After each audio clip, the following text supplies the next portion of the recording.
I can tell you this one's gonna rattle your brain a little bit.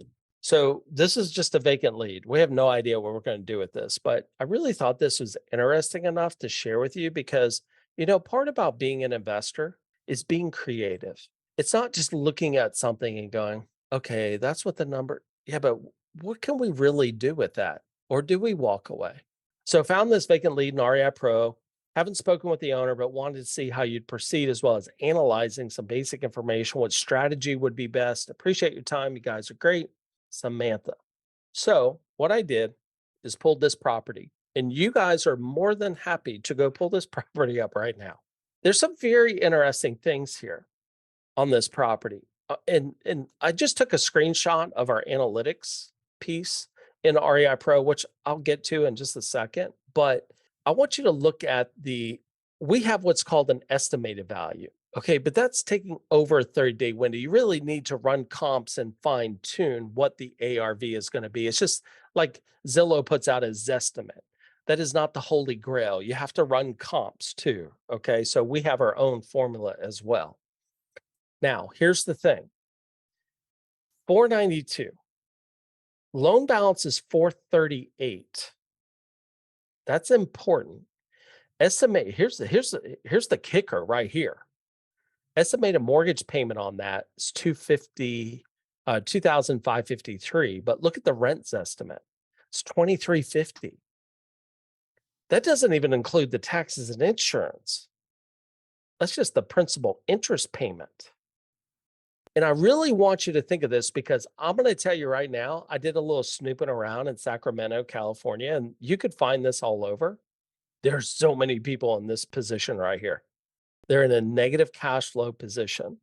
I want you to look at it. They bought it last year, but the property is sitting vacant. And if you find a vacant property in REI Pro that is being deemed vacant by the post office, meaning that nobody has picked up mail within about 90 days, it could be different everywhere, but about 90 days.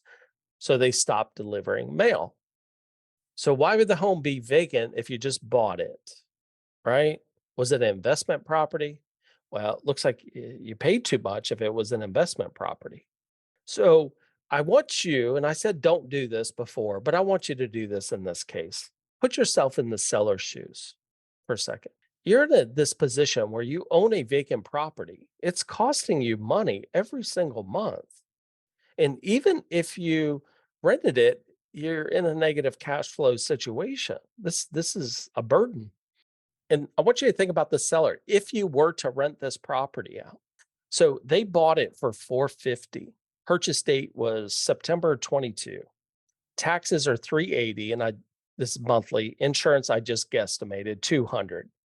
Total monthly payment is 3133. So cash flow per month would be almost $800 in the hole. And that's assuming the tenant didn't even have any problems with the home. That's almost just over 9 grand a year in negative cash flow. Now, what else could the seller do with this property? Maybe I just need to sell this property. Well, let's look at that. If the value is 492 in a buyer's market that we're pretty much in right now, I would imagine the price would have to come down through negotiation. This is assuming there's no repairs in the house. 475. If you use an agent to sell it, there's 28 grand. So you're down to 446. You're going to have closing cost. And I'm not even thinking about all the other small things that are going to cost you money. Net price on what they paid for is be in the whole 8 grand. So the seller's got to bring a check. This is not a good situation for the seller. Now, from an investor standpoint, I would say almost everybody would walk away from this deal. But you tell me what the seller is going to do. Which road is worse? That's what the seller is going to do.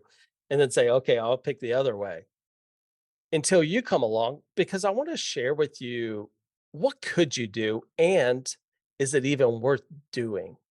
So I'm going to actually open this property up, and here's the That's good. property. And if I scroll down, of course, we want to run comps, we want to do these things, but at the end of the day, I really want to kind of analyze what we could do. So What if, and I think this may be the only solution, and you're really going to have to think hard on this of what I'm doing here, because this is where you really can get creative.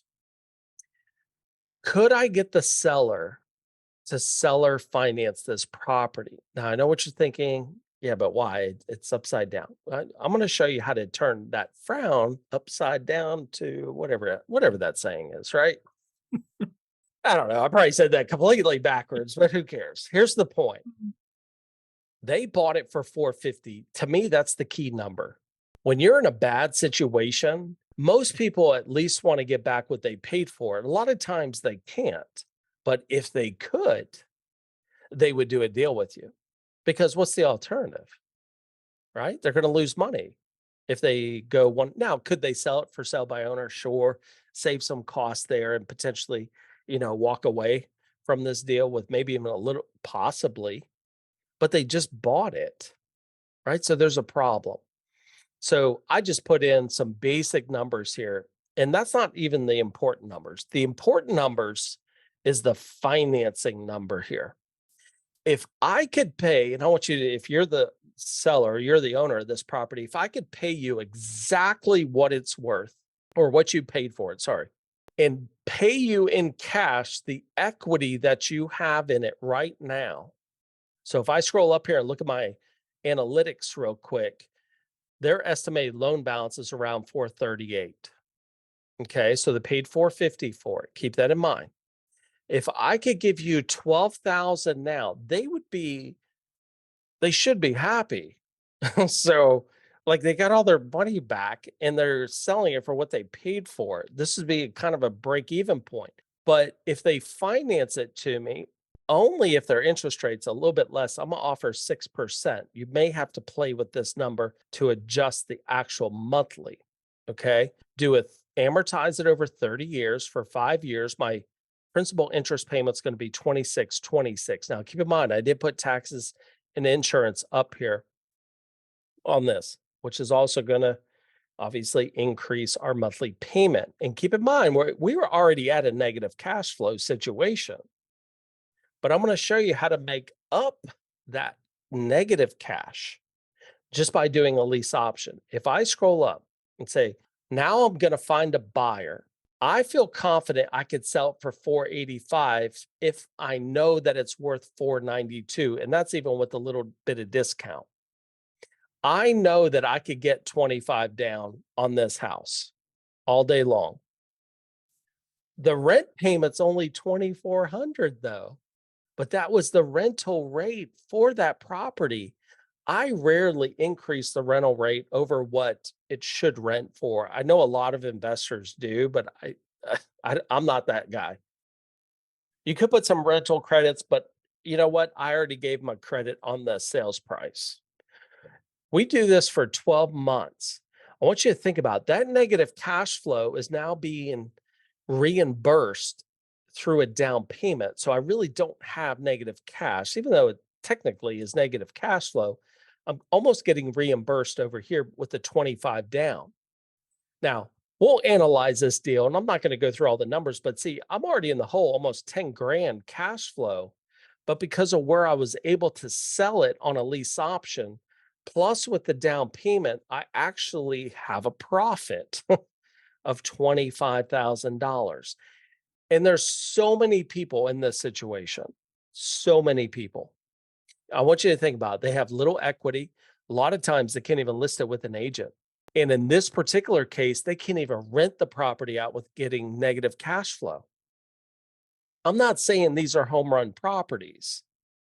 All I'm saying is sometimes we have to be creative. Look at the deal in a little bit different way to see if it actually could work. Now, obviously, it's totally up to you. If you want to put the 12 grand into it, take the property and do something like this, but you couldn't rent this property out because you're in the hole. You have to do a lease option. You can't even sell or finance it back out because you don't have enough in equity to make that work. I mean, you could make it work, but it wouldn't be worth doing the deal. I've already ran the numbers on it. Okay. This is your best exit strategy. So the owner in this situation, this property is really vacant right now. You go look it up. I'm not saying the owner wants to sell. All I'm saying is this property is deemed vacant right now. If I were to do this deal, I could potentially make a little bit of money. I want you to think about if the seller was in a bind and that's why it's vacant, you do find this stuff out. I'm paying them exactly what they paid for it. And I'm giving them 12,000, all of their equity up front. And I'm still making money on this property. But like I said, it's not a home run deal, but my point to everybody is don't be the one shoe fits all approach kind of investor because I promise you that's not going to work all the time. You have to look at deals in a creative way and really understand. And that's what I love about Deal Pro in here is so you can analyze multiple situations and be creative. We're going to teach you. If you're not an REI Pro member, we teach you right over here in our education center. We have all the tools, forms, systems, data that you need to do well. And this is being creative.